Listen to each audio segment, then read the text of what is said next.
mwebale wekumira ku mukutu Ugandan Lifestyle nze Murashid Segawa. Oluvannyuma lwa gavumenti y'eggwanga erya Uganda okuliyirira Bumeme omusimbi omuyitirivu Butereevu baatondawo ekitongole kimanyikiddwa nga Uganda Electricity Distribution Company Limited UEDCL. Era wetwogerera kino ekitongole basobodde okubeera nga mwattu basazaamu contract eyabadde board chairperson omukyala Lydia Ochieng Obo bagisazizaamu. Era ono bageze maaso n'okubeera nga mugamba sooka oddeko ku bbali. Kati ne managing director amanyikiddwa nga Paul Mwesigwa basobodde okubeera nga bamukaka okuwummula, bamusindise ku leave ey'obuwaze, bamugambye genda wummula sooka oddeko ku bbali. Minister of Energy and Mineral Development omukyala Ruth Nankabirwa bw'atyo yageza maaso n'okubeera nga mwattu afulumya sitatimenti n'agamba okusalawo kuno eno kwakoleddwa oluvannyuma lwa gavumenti ogenda maaso n'okubeera nga mwattu yeetegereza management ebaddewo awo mu kitongole kya UEDCL. Era ono ageze maaso n'okubeera nga atubuulira nti chairperson abadde muganda wange owa board ono contract ye mye managing director naye bamukase ne bamugamba dda ku bbali deeka olye ku nkalira. Kati nno bwetwogerera emirimu mu UEDCL gyakwasiddwa muganda wange naddala chairperson omupya. Kati omukyala gwe bawadde omulimu guno eno gwalabye nti nno agusaanira amanyikiddwa nga Stella Mali Biwaga.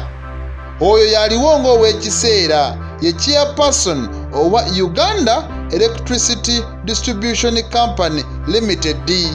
Yazze mu bigere bya Lydia Ochieng Obo.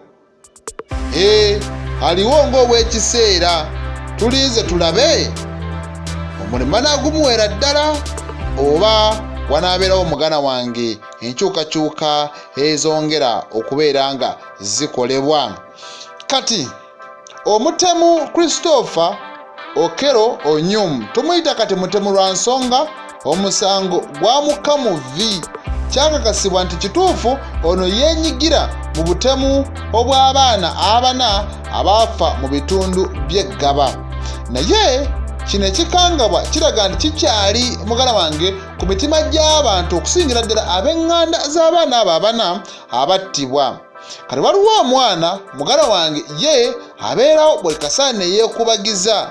Ono amanyikiddwa nga muganda wange Vas Sebina. Vas Sebina buli kaseera abeerawo n'agamba nti Okero yasanjaga Gidi. Bw'agamba Gidi aba ategeeza Gideon Ateko, oyo omu ku baana abattibwa. Ono mu bigambo bye agamba Okero slaughtered my Gidi. Okero slaughtered my Gidi. Naye bino abyogera akaaba. Buli kaseera kyagenda maaso n'okubeera ng'ayogera mwana myaka 2 n'ekitundu. Vas Sebina. Era ono njagala nkubuulire y'omu ku bayizi abaali basomera muganda ku ssomero erya Gaba Early Childhood Development Program. Awe Gaba Early Childhood Development Program. Era Christopher Okero Onyum we yajja okutta abaana ono Kolo muganda wange nnyina amanyikiddwa nga Immaculate Aliyono agamba omwana we yali tasomye. Kolo yali tasomye, yali ku ssomero muganda wange taliiyo. Kati omwana muganda wange eyattibwa Gideon Ateko ono abeera kizibwewe. Naye nkugambye Okero baamugambye ng'ennaku 14 tezinnayita either ajulire, naye wekitabo ekyo ono waakuwanikibwa kalabba. Ono nkugambye waakuwanikibwa kalabba. Kati tuba twetegereza okuva ddala mu myaka egy'emabega 1938 Uganda mu mateeka yakawanika kalabba abantu abatakka wansi wa 377. 377. Kati bangi nnyo abakasimattuka naye ku guno omulundi Okello bannange omulamuzi ye yabadde asazeewo n'agamba nedda omuntu ono tasaanidde kubeera mu society kubanga n'ebyokwetonda yagaanye. Baamuwadde omukisa okwetonda amwattu teyagukozesezza n'agamba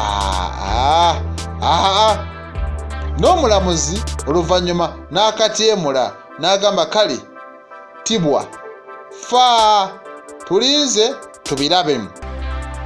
Kati ab'eŋŋanda z'abagenzi abaafiira mu mugga ogumanyikiddwa nga Ngose, eryato jjukira lyewunzika ne libayiwayo. Abaali tebamanyi kuwuga abo bo baakafiiramu n'abamu abamanyi okuwuga era ne bafa. Kati abalala abaasimattuka badduka nga batya okukwatibwa.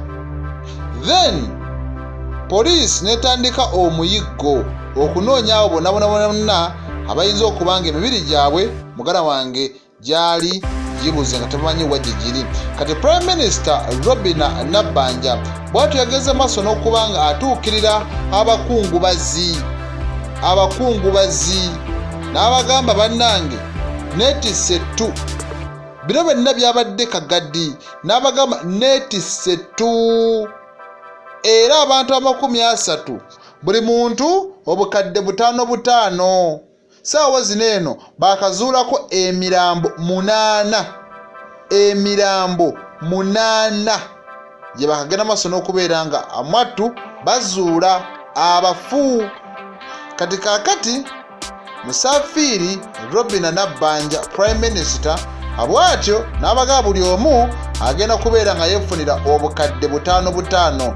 Kati obukadde 50 President yawaddeyo n'agamba ye tugenda maaso n'okubeera nga amwattu tubakubagiza. Kati abaakasimattuka omuwendo bali 11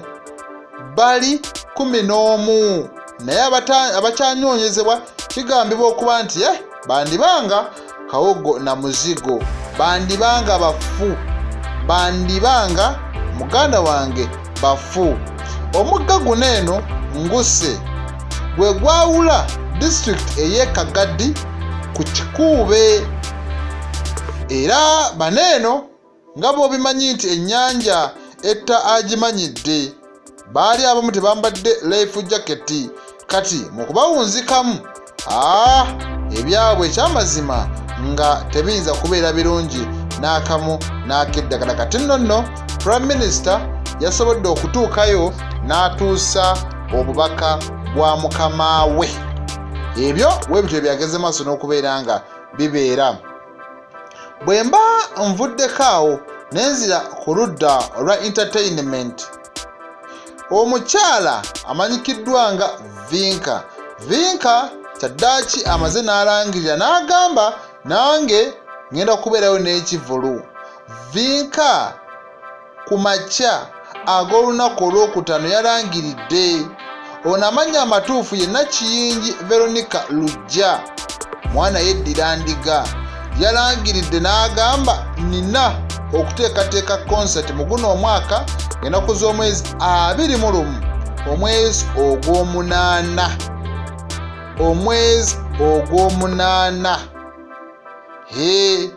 Era ono bw'atyo nekiraga nti abadde aluddewo okuteeka ekivulu newankubadde akuba ennyimba nnyingi nnyo ezikutta kati, naye enkola ya Swangs Avenue bw'etyo kubanga ne Winnie yalwawo okutegeka ekivulu. Butereevu n'ono alangiridde nti kigenda kubeera Lugogo Cricket Oval yewali venue, agamba mujje ekyamazima mbakube omuziki. Kino nno kiddiridde sabbiiti ntono nnyo emabega. Waliwo ekibinja ky'abavubuka okuva e Makerere. Mwattu bagamba bo bawagizi omukyalo ono Vinka basobola okusalako woofiisi za Swangs Avenue nga beebuuza lwaki omuyimbi waffe tebamuteekera konsati ye yaddi kati ayimbye emyaka egisoba mu 7, lwaki temumutegekera konsati? Kati kiraga rehearsals saawa yonna zigenda kubeera nga ziggyibwako akawuuwo. Nze Murshid Segawa.